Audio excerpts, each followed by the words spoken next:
Hello students, आज हम आपको सिलेबस में ऑनलाइन डाल चुकी हूँ। तो आज आपको सिलेबस के एक पेपर के बारे में मैं थोड़ा सा डिस्कस करना चाहूँगी। आप बीए फाइनल में आ गए हैं और अब क्योंकि ये जो पेपर है जैसे वर्ल्ड रीजनल ज्योग्राफी ये पेपर है, ये आपको पढ़ना पड़ेगा अपने मैप्स के साथ। अगर आप बिना मैप के या एटलस के पढ़ेंगे तो आपको समझ में नहीं आएगा। सबसे पहले मैं ले रही हूँ एशिया। एशिया हम सब जानते हैं क्योंकि इंडिया एशिया में ही पड़ता है, तो एशिया को पढ़ना आपके लिए ज़्यादा मुश्किल नहीं है, ये इजी है कंपैरेटिवली, क्योंकि यहाँ का फ्लोरा फौना जो है आप इंडिया अच्छे से अगर आपने पहले 10th 12th में पढ़ा होगा तो उसी का एक्सपांशन है, तो उसी तरह की वेजिटेशन वगैरह। लेकिन हालांकि अलग अलग कंट्रीज़ पढ़ने हैं आपको। एशिया में कई सारे कंट्रीज़ आ रहे हैं। एशिया में आपको इंडिया के अलावा दूसरे कंट्रीज़ जितने भी नेबरिंग कंट्रीज़ हैं वो सारे कंट्रीज़ देखने हैं एशिया के। तो उसमें आप क्या क्या पढ़ेंगे, जैसे कि आप एशिया में इंडोनेशिया पढ़ लेंगे, मलेशिया पढ़ लेंगे, है ना, थाईलैंड पढ़ लेंगे और चाइना पढ़ेंगे आप। तो ये मेन जो कंट्रीज़ हैं वो आपको पढ़नी है एशिया में। इंडिया, चाइना और जो कोरिया, जापान, है ना, इस तरह की जो कंट्रीज़ हैं वो आपको एशिया में पढ़ने हैं। अब इसमें सबसे पहले आएगा Asia terrain pattern. Terrain pattern जो फर्स्ट आपको मैंने डाला है वो टेरेन पैटर्न ड्रेनेज क्लाइमेट। उसमें आपको वहाँ की नदियाँ पढ़नी है, नदियों का पैटर्न पढ़ना है, ट्रिब्यूटरीज पढ़नी है, यानी कि सहायक नदियाँ पढ़नी है। जब भी आप पढ़ें पेंसिल लेकर बैठिए, अंडरलाइन करिए, मार्कर हो तो बहुत अच्छा है, आप हाइलाइटर यूज़ कर सकते हैं, मार्कर यूज़ कर सकते हैं, आप बुक में प्रॉपर ये आपको पढ़ना है। इसके अलावा नेचुरल वेजिटेशन, जो नेचुरल वेजिटेशन है वो आपको देखनी है कि कौन कौन सी वनस्पतियाँ हैं एशिया में, वो सारी आपको पढ़नी है। सॉइल्स, मिट्टियाँ पढ़नी है। पॉपुलेशन, यहाँ की जो जनसंख्या है, आपको तो पता है कि Asia is the most populated.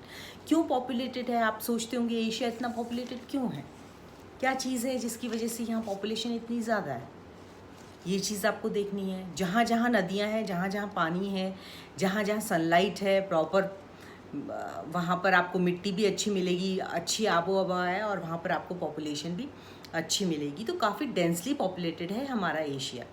इसके अलावा आपको इकोनॉमिक बेस पढ़ना है, कॉन्टिनेंट्स का जनरल, किस तरह की अर्थव्यवस्था है ना उस कॉन्टिनेंट में। फिर है regional study of south east and south west Asia. दक्षिणी पूर्वी व दक्षिणी पश्चिमी एशिया की रीजनल स्टडी करनी है। ये आपको अवेलेबल है बुक्स में, कोई प्रॉब्लम नहीं आएगी, आप इसको इजीली पढ़ सकते हैं। इसके अलावा है यूरोप। यूरोप में आपको टेरियन पैटर्न, ड्रेनेज, क्लाइमेट, यूरोप का ड्रेनेज पैटर्न, क्लाइमेट यानी यूरोप में कौन कौन सी नदियां हैं, कौन कौन सी ट्रिब्यूटरीज हैं, वो चीज़। फिर वहाँ की जलवायु, वहाँ प्राकृतिक वनस्पति, मिट्टी यूरोप की, वहाँ की जनसंख्या, कैसी पॉपुलेशन है, जनसंख्या। फिर economic base of the continent in general, तो वहाँ पे कैसी अर्थव्यवस्था है इन जनरल उस कॉन्टिनेंट की। हम सब जानते हैं कि डेवलप्ड नेशन जितने भी हैं ज़्यादातर यूरोप में पड़ते हैं, लेकिन ऐसा नहीं है कि सारे यूरोप की कंट्रीज़ डेवलप्ड है। अब आप कोसोवो ले लीजिए, दैट्स अ न्यू कंट्री, नहीं है इतना डेवलप्ड। और भी कई सारे कंट्रीज़ हैं, बुल्गारिया नहीं है इतना डेवलप्ड, हालांकि अच्छा है लेकिन इतनी प्रोग्रेस नहीं है, इतना डेवलप्ड नहीं है, इतना रिच नहीं है एज़ कम्पेयर टू आप यूके को लेंगे या आप फ्रांस को लेंगे या जर्मनी को लेंगे। ये जो बड़े कंट्रीज़ हैं वो बहुत ज़्यादा डेवलप्ड हैं। हमारा रशिया भी हमको पढ़ना है, जो आधा एशिया में आ रहा है, आधा यूरोप में आ रहा है। आप एशिया पढ़ेंगे तो रशिया ज़रूर पढ़ेंगे, बड़ा कंट्री है एशिया के उसमें। रशिया का थोड़ा सा पोर्शन यूरोप में आता है, जो यूरोप से लगा हुआ पोर्शन है वो यूरोप में आता है, और बाकी तो आपको रशिया पढ़ना है क्योंकि वो एशिया में भी आ रहा है, यूरोप में भी आ रहा है, and it's a big country, काफ़ी डेवलप्ड है। यूरोपियन जो रशिया है काफ़ी डेवलप्ड है, और जो एशिया का रशिया है उसमें हम कह सकते हैं क्लाइमेटिक हैज़ार्ड्स ज़्यादा हैं, लेकिन आपको पढ़ना है, आप पढ़ेंगे, आपको अच्छा लगेगा और आपको समझ में भी आएगा। आप प्लीज़ एटलस ज़रूर यूज़ करिए। बिना एटलस के, बिना लोकेशन के आपको पता ही नहीं चलेगा कौन सी चीज़ कहाँ है, तो आप एटलस ज़रूर यूज़ करिए। इकोनॉमिक बेस इन जनरल आपको पढ़ना है यूरोप का। फिर regional study of British islands, तो ब्रिटेन के जो आइलैंड्स हैं छोटे छोटे 2-3 जितने भी, उनकी आपको रीजनल स्टडी करनी है। फिर इसके अलावा आपको पढ़ना है फ्रांस। यूरोप में कौन कौन सी कंट्रीज़ पढ़ने हैं वो स्पेसिफिक दे रखा है। ब्रिटेन पढ़ना है, फ्रांस पढ़ना है, जर्मनी पढ़ना है। ये 3 कंट्रीज़ आपको मेनली अच्छे से पढ़ने हैं यूरोप में, ब्रिटेन, फ्रांस और जर्मनी। फिर हम आ जाते हैं सेक्शन बी में। सेक्शन बी में हमारा है north and south America. South America, north America, इसमें टेरेन पैटर्न, फिर आपका ड्रेनेज सिस्टम आ जाएगा, है ना, अफवाह तंत्र जिसको कहते हैं। फिर आएगा जलवायु, फिर आएगा प्राकृतिक वनस्पति, फिर है मिट्टियाँ अमेरिका की, दोनों अमेरिका, उत्तरी और दक्षिणी अमेरिका की मिट्टियाँ, फिर वहाँ की जनसंख्या, फिर आपका आ जाएगा आर्थिक बेस कॉन्टिनेंट का जनरल, उसमें न्यू इंग्लैंड और ब्राज़ील जो है उसकी रीजनल स्टडी करनी है। मेनली आपको न्यू इंग्लैंड और ब्राज़ील की रीजनल स्टडी करनी है और बाकी as a whole America continent को पढ़ना है, ठीक है ना, कॉन्टिनेंट को पढ़ना है, जिसमें नॉर्थ अमेरिका आ रहा है, South America, as a whole continent को की स्टडी करनी है। फिर हम आते हैं सेक्शन सी में, उसमें आपका आ जाएगा ऑस्ट्रेलिया और न्यूजीलैंड। हम सब जानते हैं ऑस्ट्रेलिया अपने आप में सबसे छोटा कॉन्टिनेंट है, तो ऑस्ट्रेलिया और न्यूजीलैंड 2 ही कंट्रीज़ हैं उसमें।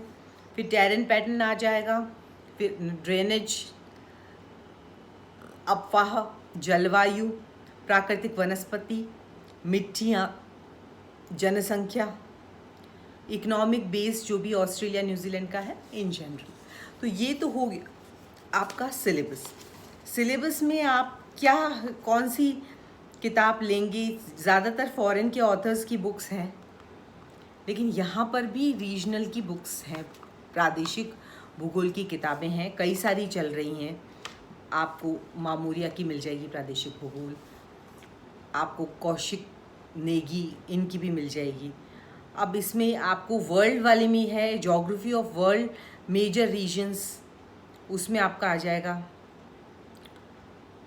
जॉन विल्ली की, geography of third world Routledge की। ये सारी आपको फॉरेन ऑथर्स की किताबें हैं जो मैं बता रही हूँ, क्योंकि फॉरेन ऑथर्स की भी कई किताबें हैं।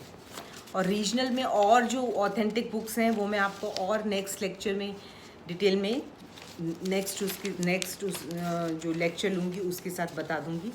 आज के लिए मैं रीजनली, फिर हम नेक्स्ट अदर पेपर हम बाद में डिस्कस करेंगे। आज आप इतना ही, रीजनल के लिए आप अच्छी बुक्स जाइए, अवेलेबल है रीजनल की, प्रादेशिक भूगोल की। आप उन प्रादेशिक भूगोल की बुक्स शॉप पर जाकर पूछिए, ढूंढिए, और उसमें से अच्छी बुक जो आपको लगता है, क्योंकि रीजनल की ऐसा तो है नहीं एक किताब है, कम से कम भी 10-20 किताबें आपको दुकान पे मिलेगी। लेकिन मैं आपको कोई एक बुक स्पेसिफिक इसलिए रेकमेंड नहीं कर रही हूँ क्योंकि हर बच्चे का स्टडी करने का मेंटल लेवल अलग होता है।